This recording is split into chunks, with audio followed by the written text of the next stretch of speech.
감사한 시간이었습니다. 그렇다고 해서 제가 평일에 안 오는 건 아닙니다. 평일에도 성도님들의 얼굴을 볼 수 있습니다. 그동안 교회와 당회와 또 담임 목사님 그리고 성도님들께서 저의 든든한 보호자가 되어주셨고, 제가 사역을 잘 할 수 있도록, 학교 사역, 청소년 사역 잘 할 수 있도록 큰 힘이 되어주셨습니다. 너무너무 감사드립니다.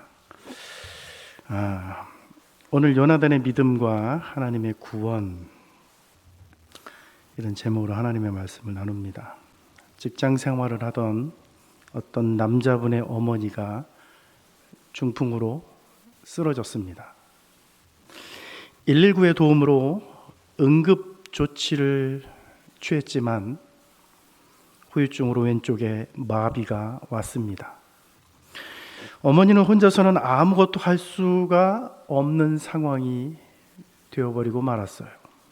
이런 상황에서 불행하게도 치매까지 오게 되었습니다. 그래서인지 어머니는 사람들을 잘 알아보지 못했어요.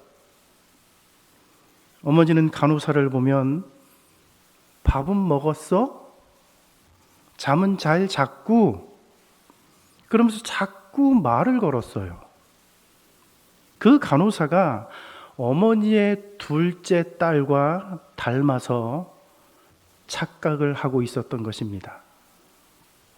그때마다 그 간호사는 엄마, 나 밥 잘 먹었으니까 엄마도 밥 먹어. 콩하고 두부 많이 먹어야 건강해진대. 그러면서 아주 살갑게 대답을 해 주었습니다. 매일 직장에서 퇴근하면 간병하던 이 남자분이 어느 날 지방으로 출장을 가게 되었습니다. 그런데 어머니가 너무 걱정되어서 견딜 수가 없는 거예요. 할 수 없이 그 간호사에게 사정을 말하고 우리 어머니를 틈틈이 좀 들여다 봐달라고 부탁을 하고 출장을 갔습니다. 출장을 마치고 돌아온 새벽, 이분은 곧장 어머니가 걱정돼서 곧장 병원으로 달려갔습니다. 어머니가 깰까봐 병실 문을 조용히 열었습니다.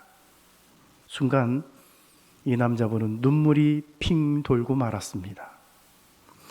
어머니 옆 보조 침대에 그 간호사가 누워 있었던 것이었습니다. 사복을 입고 있기에 당직 중인 간호사에게 이것이 어찌 된 일인지 물어봤습니다. 그러자 이렇게 말을 해주는 거예요. 김 간호사는 오전이 근무였습니다.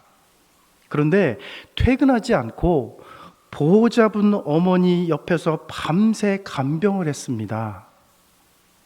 고향에 계신 치매 걸린 할머니 생각이 나서 도저히 집으로 갈 수가 없다고 그러더라고요. 이 말을 들은 이 남자분은 말로 표현할 수 없는 감동을 느꼈고 그 간호사에게 큰 고마움을 전했습니다. 여러분, 저는 이 스토리에 나오는 간호사를 보면서 사랑과 섬김이라는 것이 바로 이거구나, 다른 거 아니구나라는 그런 생각을 갖게 됐습니다. 우리는 돈이 필요해서 일하는 사람이 되지 말고 섬기고 베풀기 위해 일하는 사람이 되어야 합니다. 예수님이 제자들의 발을 씻기려고 제자들 앞에 무릎을 꿇고 수건을 두르셨을 때 제자들은 결코 그럴 수 없다고 말을 했습니다. 왜냐하면 당시 발을 닦아주는 것은 유대 사회에서 가장 천민들이나 하는 일이었기 때문입니다. 그러나 예수님은 개의치 않고 제자들의 발을 닦아주셨고 그들을 섬기셨습니다. 여러분, 우리도 주님처럼 섬기는 삶을 살기를 바랍니다. 매일 하루도 빠짐없이 섬기는 것이 어렵다면 한 달에 일주일만이라도, 그것이 어렵다면 일주일 중 단 하루만이라도 시간을 정해놓고 혹은 날짜를 정해놓고 섬기는 삶을 살았으면 좋겠습니다. 섬김은 예수님이 가르쳐 주신 그리스도인의 삶입니다. 여러분, 오늘 본문에 보면 사울의 아들 요나단이 등장합니다. 요나단은 블레셋의 침략 앞에 속수무책의 위기에 빠진 이스라엘 백성들에게 전쟁에서 승리할 수 있다는 희망을 보여주는 인물로 나와요. 자, 그렇다면 여러분, 요나단이 보여준 행동은 무엇이었겠습니까? 그리고 우리는 오늘 본문의 이야기를 통해서 무엇을 배워야 할까요? 첫째는 요나단의 신앙과 용기가 나옵니다. 오늘 본문에 보면 요나단의 신앙과 용기가 나와요. 여러분, 지금 블레셋의 군사들은 병거가 3만 대, 마병이 6천 명, 그리고 적군의 숫자는 해변의 모래알처럼 많았습니다. 실로 어마어마한 규모입니다. 그에 비해 이스라엘의 군사적인 규모는 제대로 무기를 든 사람이 없었습니다. 딸랑 사울 왕과 요나단만이 칼을 들었을 뿐이지 나머지 군사들은 농기구를 들고 나온 상황이었습니다. 이스라엘이 절대로 이길 수 없는 불가능한 상황이 오늘 이 전쟁의 상황이에요. 그런데 이런 상황에서 요나단이 자신의 무기를 든 부관 하나를 데리고 적진으로 들어가겠다고 선언하고 있어요. 여러분, 이건 누가 봐도 이스라엘이 지는 싸움이에요. 전쟁을 할 수 없는 상황입니다. 이건 싸울 수 없는 일이에요. 그런데 요나단이 자신의 무기를 든 부관 한 명을 데리고 적진 한가운데로 들어가겠다고 말을 해요. 여러분, 1절을 보세요. 하루는 사울의 아들 요나단이 자신의 무기를 든 소년에게 이르되 우리가 건너편 블레셋 사람의 부대로 건너가자 하고 그의 아버지에게는 아뢰지 아니하였더라. 아멘. 여러분, 요나단의 이런 용기와 담대함은 어디서 나왔을까요? 여러분, 6절에 보시면 요나단의 용기와 담대함이 어디에서 나왔는지를 보여주는 말씀이 나오는데, 여러분 한번 보세요. 6절을 보세요. 요나단이 자기의 무기를 든 소년에게 이르되 우리가 이 할례 받지 않는 자들에게로 건너가자. 여호와께서 우리를 위하여 일하실까 하노라. 여호와의 구원은 사람의 많고 적음에 달리지 아니하였느니라. 아멘. 여러분, 여기 보시면 요나단은 여호와의 구원이 사람의 많고 적음에 달리지 않았다고 말을 해요. 그러니까 요나단의 그 용기와 담대함은 여호와 하나님을 향한 신앙과 믿음에서 나온 것입니다. 특별히 여러분, 6절에서 우리의 주목을 끄는 부분이 있습니다. 여호와께서 우리를 위하여 일하실까 하노라, 이렇게 돼 있죠, 그죠? 예? 여호와께서 우리를 위하여 일하실까 하노라. 여러분, 이게 무슨 말이냐면 아마도 이런 말이에요. 아마도 하나님이 우리를 위해 일하실 거야, 이런 얘기예요. 그래서 NIV 성경에, NLT 성경이 그렇게 번역을 했어요, 여러분. 예? 아마도 하나님이 우리를 위해서 일하실 거야. 여러분, 이 말만 들으면 하나님을 향한 믿음과 확신이 있는 것처럼 보입니까? 없는 것처럼 보입니까? 사실은 없는 것처럼 보여요. 아마 하나님이 우리를 도와주실 거야. 그런데 혹시라도 하나님이 안 도와주시면 어떻게 하지? 라는 게 깔려 있는 것처럼 들려요. 그렇지 않습니까, 여러분? 우리 성경에는 그런 얘기가 잘 안 보이는데 성경 원문에는 그게 보인단 말이에요. 그러니까 분명한 확신이 없는 말처럼 들린단 말이에요. 여러분, 만약 이 말이 믿음과 확신이 없어서 하는 말이라면 그 다음에 나오는 말, 여호와의 구원은 사람의 많고 적음에 달리지 아니하였느니라, 이 말과 앞뒤가 안 맞게 되는 거예요. 앞뒤가 안 맞아요. 앞에서는 확신이 없는 듯한 말을 하고 바로 뒤에서는 여호와의 구원이 사람의 많고 적음에 달리지 않았다라는 그런 믿음의 확신에 찬 이야기를 해요. 앞뒤가 맞지 않습니다. 그러니까 앞뒤가 맞지 않는 이야기를 하는 것은 서로 모순이라는 얘기죠. 여러분, 요나단이 지금 아마도 여호와께서 우리를 위하여 일하실까 하노라 이런 말은요, 믿음과 확신이 없어서란 말이 아니에요. 이거는요, 하나님의 주권과 자유를 인정하는 말이었습니다. 예를 들면 이런 거예요, 여러분. 이스라엘 백성들은 싸움에 나갈 때, 이스라엘 백성들은 그동안 싸움에 나갈 때, 전쟁에 나갈 때 항상 하나님의 법궤를 가져왔단 말이에요. 하나님의 법궤만 가져오면 하나님이 무조건 우리에게 승리를 주실 것이라고 하는 어떤 주술적인 그런 믿음과 신앙을 가지고 있었어요.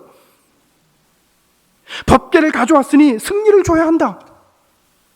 막말로 말하면 법궤를 가져왔으니 승리를 내놔라. 여러분, 이런 믿음과 신앙을 가졌었단 말이에요, 이스라엘 백성들이요.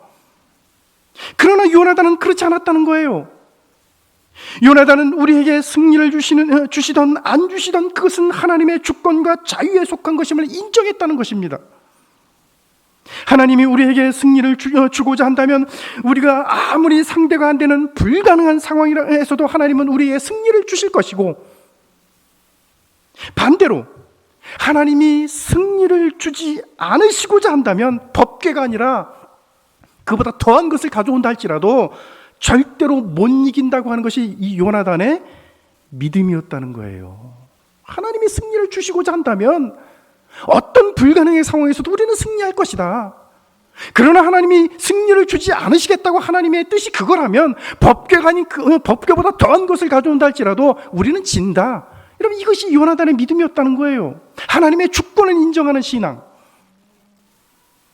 그러니까 요나단이 적진 한가운데로 들어갈 수 있는 용기와 담대함은 바로 이런 믿음과 신앙에서 나왔다는 것입니다.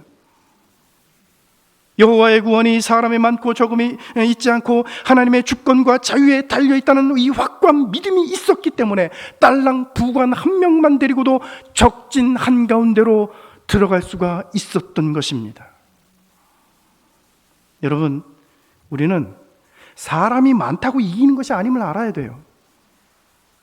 반대로 사람이 적다고 해서 지는 것도 아니라는 사실을 기억해야 됩니다. 이기고 지는 것은요, 하나님 손에 달려있는 것입니다.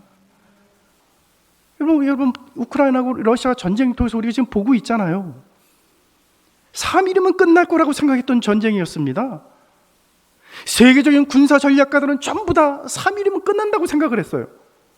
군사적으로 비교가 되지 않는 그런 두 나라예요. 3일이면 러시아의 군대가 우크라이나의 이 수도를 점령하고 대통령은 도망갈 것이다. 다 그렇게 생각을 했어요. 그런데 지금 2달 동안 여러분 전쟁하는 거 보세요. 이기고 지는 것은 하나님 손에 달린 겁니다. 예? 자, 그런데 여러분, 구약학자들이 여기서 한 가지 주목하는 것이 있습니다. 사무엘서가 진행되는 동안 요나단이 사울의 아들이라는 사실이 지금까지 드러나고 있지 않았어요. 여러분, 이 사무엘상 이 13장까지 오는 동안, 오늘 14장 봤는데 14장 전까지 오는 동안에 요나단의 이름이 등장합니까? 등장하지 않아요. 요나단이 언제 태어났는지, 그가 어떻게 자라났는지, 그가 어떤 사람인지 성경은 아무것도 기록하고 있지 않았습니다. 아니, 정확하게 말하면 성경 기자는 요나단에 관한 모든 것을 지금까지 꼭꼭 숨겨놓고 있었습니다. 그러다가 갑자기 14장에 와서 어른으로 장성한 요나단이라는 인물이 딱 등장하더니 그가 하나님을 향한 믿음과 신앙을 바탕으로 용맹스럽게 적들과 싸우는 이야기가 딱 등장을 해요. 그래서 사무엘상 14장은 요나단의 이야기가 중심이 되어 펼쳐지기 때문에 보통 사람들은 요나단의 이야기처럼 생각을 합니다. 그러나 여러분, 사무엘상 14장은 요나단의 이야기가 아니에요. 여러분, 14장 이전까지는 사울 왕의 이야기였습니다. 사울의 이야기였어요. 그러다가 갑자기 요나단의 이야기를 하는 것은 사울이 어떤 사람인지를 드러내기 위해 지금까지 숨겨왔던 요나단을 갑자기 등장시킨 것입니다. 복음서에 보면 예수님이 천국을 말씀하실 때, 예수님이 천국에 대한 이야기를 하실 때마다 항상 예수님이 사용하신 방법이 있어요. 그게 뭐냐면 비유라는 방법이에요. 천국은 마치 씨를 뿌리는 자와 같으니, 천국은 마치 겨자씨와 같으니, 천국은 마치 가루 서말 속에 감추어진 누룩과 같으니. 계속 이렇게 천국 이야기를 하면서 항상 비유를 통해 말씀하셨습니다. 여러분, 비유라고 하는 말은 헬라어로다가 파라볼레라고 하는 말이에요. 파라볼레라고 하는 말. 파라볼레. 무슨 말이냐면요, 뭐뭐 옆에 놓는다 이런 말이에요. 뭐뭐 옆에 놓는다. 우리가 어떤 것을 설명할 때 그것과 매우 비슷하거나 또는 익숙한 것, 또는 그와 정반대되는 것을 옆에 딱 놓게 되면 우리가 설명하고자 하는 것이 자연스럽게 이해가 되는 경우가 많아요. 그것을 설명하기가 너무 어려운데 비슷한 거를 옆에다 딱 놓으면 이거, 아니면 정반대의 것을 옆에 딱 놓으면 그거하고 반대되는 거 옆에다 딱 갖다 놓으면 그게 뭔지 금방 설명이 되는 경우가 있다는 겁니다. 여러분, 예를 들어 여러분, 농구 선수들은 대부분 키가 다 2m가 넘어요. 그런데 선수들끼리 경기를 하는 것을 보면 그 농구 선수들이 키가 얼마나 큰지 잘 느낌이 안 와요. 다 크니까, 다 큰 사람들이 경기를 하니까 저 사람들이 얼마나 큰지 느낌이 바로 그냥 이렇게 안 옵니다. 그런데 그 옆에 개그맨 이수근이나 김병만 같은 사람을 그 옆에 딱 갖다 놓으면 농구 선수들이 얼마나 키가 큰지 그냥 한눈에 탁 드러나게 됩니다. 여러분, 바로 이런 역할을 요나단이 하고 있다는 거예요.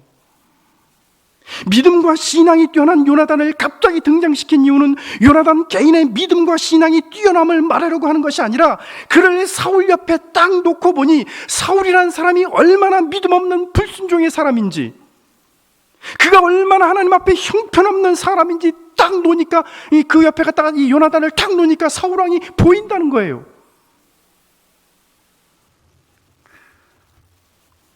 따라서 우리는 하나님의 주권을 인정하고 여호와의 구원이 사람의 많고 적음에 달려있지 않다고 고백한 요나단을 보면서 사무엘을 기다리지 못하고 자기 멋대로 제사를 지내버린 사울이 얼마나 믿음 없는 불신앙의 사람인지를 보게 됩니다. 사랑하신 여러분, 이런 의미에서 우리는 그리스도인으로서의 역할과 사명이 있다고 생각해요. 요나단의 신앙을 통해서 사울의 불신앙을 보게 한 것처럼 우리는 정직하고 깨끗한 그리스도인의 삶을 통해 이 세상의 불의함과 추악함을 드러내야 합니다. 우리의 빛과 소금된 삶을 통해 이 세상이 얼마나 부패하고 썩은 세상인지를 드러내야 하며, 우리의 정의롭고 공의로운 삶을 통해 이 세상이 얼마나 예수 그리스도의 구원이 필요한 세상인지를 드러내야 합니다. 바울은 고린도후서 3장 3절에서 이렇게 말합니다. 너희는 우리로 말미암아 나타난 그리스도의 편지라. 그리스도인들은 세상에 예수 그리스도의 메시지를 전달하는 살아있는 편지예요. 우리를 통해 세상의 불의와 부패가 드러나고 우리를 통해 예수 그리스도께서 주시는 구원의 메시지가 전달되어야 합니다. 여러분, 그렇게 살고 계시나요?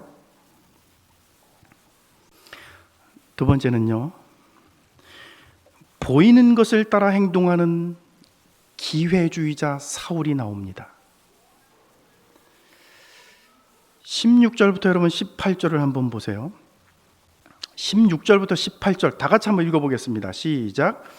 베냐민 기브아에 있는 파수꾼이 바라본즉 허다한 블레셋 사람들이 무너져 이리저리 흩어지더라.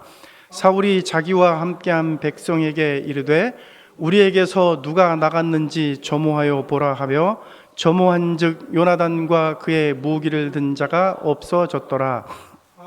아이야에게 이르되 하나님의 궤를 이리로 가져오라 하니 그때 하나님의 궤가 이스라엘 자손과 함께 있음이니라. 아멘. 요나단이 부관과 함께 적진으로 들어가 기습 공격을 하자 놀라운 일이 벌어집니다. 블레셋의 큰 군대가 무너져 내려요. 우리 성경에는 블레셋 사람들이 무너져 이리저리 흩어지더라 이렇게 되어 있는데, 원어에 보면은 큰 군대, 블레셋의 큰 군대라고 되어 있습니다. 블레셋의 큰 군대가 막 무너져 내리는 겁니다. 여러분, 놀라운 일 아닙니까? 바닷가의 모래처럼 그렇게 많은 블레셋의 군대가요, 요나단과 그 부관 두 사람 때문에 무너져 내려요. 그런데 파수꾼에서 이 파수꾼에게 보고를 받은 사울이, 이 상황을 보고를 받아요. 사울이요? 보고를 받은 사울이 블레셋 진영에서 벌어지는 이 급변하는 상황이 과연 하나님의 뜻인지를 알기 위해 제사장에게 법궤를 가져오라고 합니다. 사울이 아이야에게 이르되 하나님의 궤를 이리로 가져오라 하니, 하나님의 궤를 가져오라 그래요. 예? 여러분, NIV 성경, ESV 성경, 그리고 우리말 성경은 하나님의 법궤를 가져오라 이렇게 되어 있는데, 히브리어 성경을 헬라어로 옮긴 성경이 있습니다. 이걸 70인경이라 그럽니다. 그거하고 NLT 성경에서는 에봇을 가져오라 이렇게 되어 있어요. 에봇을 가져오라. 네? 에봇이 뭔지 아시죠, 여러분? 에봇은 우림과 둠밈이라는 것이 있어서 제사장이 하나님의 뜻을 묻기 위해서 사용할 때 에봇을 입었단 말이에요. 성경 앞뒤의 내용을 보면 하나님의 언약궤보다는 에봇이 좀 맞는 것 같아요, 제 생각에는. 왜냐하면 정황상으로 보면 하나님의 언약궤는 지금 여기 믹마스에 있지 않고 저 멀리 기럇 여아림에 있었습니다. 그것을 기럇 여아림에 있는 법궤를 믹마스까지 가져오는 것은 참 어려운 일이에요. 그래서 학자들은, 구약학자들은 에봇이 더 설득력이 있다 그렇게 말을 합니다. 그런데 여러분, 에봇이든 법궤든 사실은 그 중요한 것이 아니에요. 에봇이면 어떻고 이러면 법궤면 어떻습니까? 중요한 것은 하나님의 뜻을 묻기 위한 그의 행동이 더 중요한 거예요. 사울은 지금 하나님의 뜻을 묻기 위해 에봇을, 그 법궤를 가져오라고 지금 그렇게 말을 했어요. 사울이요, 에봇을 가져오라고 한 것을 보면 하나님의 뜻을 물으려고 했던 것은 맞는 것 같아요. 그건 사실입니다. 그런데 곧바로 그 다음 구절에서 반전이 일어납니다. 사울이요, 블레셋 진영에서 벌어지는 이 급변하는 상황을 파수꾼으로부터 보고를 받고, 야, 하나님의 뜻이 어디에 있느냐 그러면서 지금 제사장한테 지금 그 에봇을 가져와라, 법궤를 가져와라 그랬어요. 하나님의 뜻을 물으려고 그랬어요. 그런데 그 다음에 반전이 일어나요. 어떤 반전이요? 사울이, 19절을 여러분 한번 보세요. 19절. 사울이 제사장에게 말할 때 블레셋 사람들의 진영에 소동이 점점 더한지라 사울이 제사장에게 이르되 내 손을 거두라 하고, 여러분, 그 다음에 이 반전이 일어납니다. 사울은 방금 적진에서 벌어지고 있는 일들, 그러니까 적들이 갑작스럽게 무너져 내리는 일들을 보고 과연 하나님의 뜻이 무엇인지 알고 싶었어요. 그래서 하나님의 궤를 가져오라 그렇게 말을 했습니다. 그런데 블레셋 진영에서 소동이 점점 더 심해지는 것을 보고는 제사장에게 뭐라 그러냐면, 야, 내 손을 거둬라, 내 손을 거둬라 그래요. 제사장은 하나님의 뜻을 묻기 위해 손을 들고 기도하고 있었던 것이 분명합니다. 그런데 하나님의 뜻을 알기도 전에 사울은 블레셋 진영에서 벌어지는 상황만을 보고 제사장의 기도를 중단시켜버리고 말았습니다. 여러분, 사울이 뭐가 문제입니까? 여러분, 이 사람이 뭐가 문제예요? 사울의 문제는 눈앞에서 벌어지는 그 상황에 따라 행동한다는 거예요. 얼마 전에는 눈앞에서 벌어지는 상황이 너무나 급박하니까 사무엘이 도착하기도 전에 제사장만이 집례해야 되는 번제를 자기가 직접 번제를 드리더니, 이제는 블레셋 진영 내에서 군사들이 무너져 내리는 상황을 보고 하나님의 뜻을 찾기 위해 손을 들고 있던 제사장의 손을 내리도록 했습니다. 여러분, 사울은 하나님의 뜻과 명령을 따라 움직이는 그런 지도자가 아니었어요. 그는 눈앞에서 벌어지는 상황에 따라 움직이는, 속된 말로 기회주의자였습니다. 자신이 다급할 때는 하나님을 찾는 척하다가도 급한 불을 끄면 하나님을 찾지 않고 자기 멋대로 행동하는 기회주의자가 바로 사울이었습니다. 어떤 유대인 두 사람이 구명보트에 몸을 의지한 채 바다 한가운데 표류하고 있었습니다. 사방 어디를 둘러봐도 망망대해뿐이었습니다. 그때 한 유대인이 간절한 마음으로 하나님 앞에 기도를 했어요. 오 하나님, 만약 저를 구원해 주신다면 제 재산의 절반을 하나님께 드리겠습니다. 하지만 아무런 희망이 보이지 않았습니다. 오히려 풍랑만 더 심해질 뿐이었습니다. 그래서 그는 하나님 앞에 다시 기도했어요.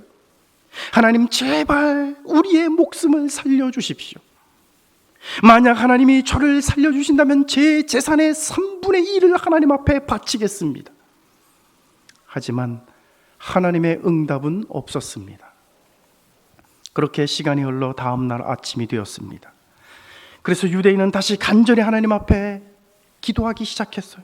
하나님, 제발 저의 이 간절한 기도를 받아주십시오.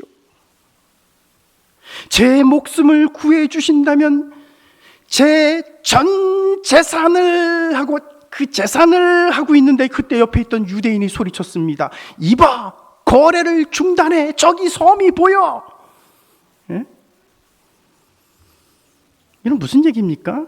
하나님을 찾다가도 필요 없게 되면 가차없이 하나님을 내팽개치는 기회주의 신앙.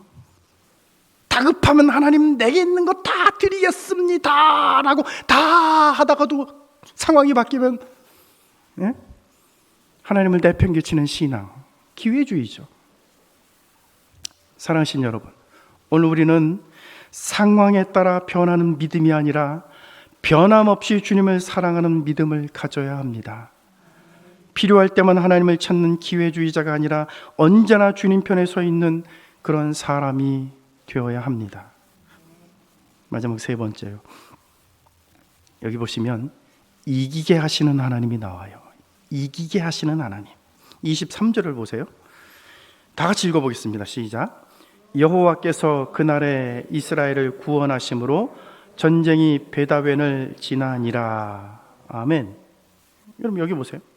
전쟁이 베다웬을 지나니라 그래요. 여러분, 지난다라는 말은요, 원문에 보면 전쟁이 계속 되었다 그런 말이에요. 그러니까 여호와께서 이스라엘을 구원하심으로 전쟁이 베다웬을 지나도록 끝나지 않고 계속되고 있다, 이런 말이에요. 근데 여러분, 이 말씀은 참으로 놀라운 말씀입니다. 블레셋의 병거가 3만이라 그랬죠. 마병이 6천이고 블레셋 군사들의 숫자는 해변의 모래처럼 헤아릴 수 없이 많다 그랬어요. 거기에 비해 이스라엘은 낫과 삽, 도끼, 괭이 같은 농기구를 가지고 나왔단 말이에요. 군사의 숫자도 다 도망가고 이스라엘의 실제로 남은 군사는 겨우 600명이었어요. 그러면 여러분, 이 전쟁은 해보나 마나 아닙니까? 이 전쟁은 끝났어도 진작에 끝이 났어야 하는 전쟁이에요. 그런데 도저히 상대가 안 되는 싸움을 하는데 결과가 어떻게 되었다는 겁니까? 어떻게 됐다는 거예요? 베다웬을 지나 아직도 전쟁이 계속되고 있다. 안 끝나는 거예요. 누가 봐도 끝나야 되는 전쟁인데, 누가 봐도 상대가 안 되는 전쟁인데 아직도 베다웬을 지나도록 전쟁이 계속되고 있다는 겁니다. 예? 여러분, 무슨 말인지 아십니까? 여러분, 블레셋이 그 많은 군사력을 가지고도 아직도 이스라엘을 이기지 못하고 있다는 것입니다. 뿐만 아니라 블레셋의 병력이 주둔하고 있던 곳이 여러분 믹마스였습니다. 기억나십니까? 지난번에 제가 여러분 믹마스 얘기했는데, 블레셋의 병력이 좀 주둔하고 있는 곳이 믹마스예요. 그런데 지금 베다웬을 지나고 있습니다. 무슨 말이냐면 블레셋의 군사들이 믹마스에서 패해서 지금 베다웬 쪽으로 도망을 치고 있다는 얘기입니다. 베다웬이 어디냐? 구약학자들도 모른대요. 이게 정확히 어딘지 모른다 그럽니다. 그냥 추측만 해요. 아마도 믹마스에서 서쪽 방향일 것이다, 그 정도밖에 몰라요. 이스라엘에게 대규모 군사를 끌고 침략한 블레셋이 믹마스의 진을 쳤다가 이제는 패하여 서쪽으로 도망치고 있었던 것입니다. 성경은 지금의 이 상황을 분명히 말합니다. 여호와께서 그날에 이스라엘을 구원하심으로 전쟁이 베다웬을 지나니라.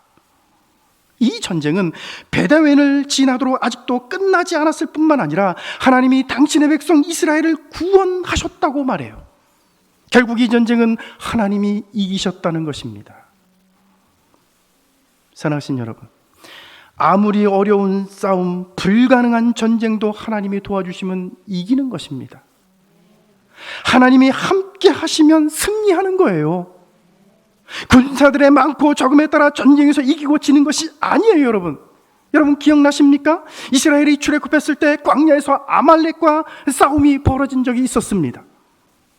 그때 여러분 누가 이겼습니까? 이스라엘이 이겼어요. 애굽에서 430년간 노예로 살던 이스라엘이 광야로 막 나왔을 때 그들은 그 어떤 군사훈련을 받은 적도 없었고 제대로 된 무기조차 가지고 있지 않았습니다. 그런데도 광야의 도적떼들이라고 불리는 아말렉과의 싸움에서 이겼어요. 어떻게 이겼습니까? 하나님이 이기게 해주셨어요. 누가 전쟁을 도와주셨습니까? 하나님이 도와주셨어요. 사랑하신 여러분, 하나님이 우리를 도와주신다면 아무리 많은 군사들이 몰려와도 우리는 승리할 수 있습니다. 하나님이 우리에게 은혜를 주신다면 아무리 힘센 권세자가 짓눌러도 우리는 이길 수 있어요. 여러분의 삶에서 만나는 여러 가지 문제들이 아무리 태산같이 크다 해도 하나님이 도와주시면 그 모든 태산을 능히 이기고 넘을 수 있습니다. 그러므로 하나님의 도움을 구하고 승리하는 저와 여러분들이 다 되시기를 주의 이름으로 축원합니다. 기도하겠습니다.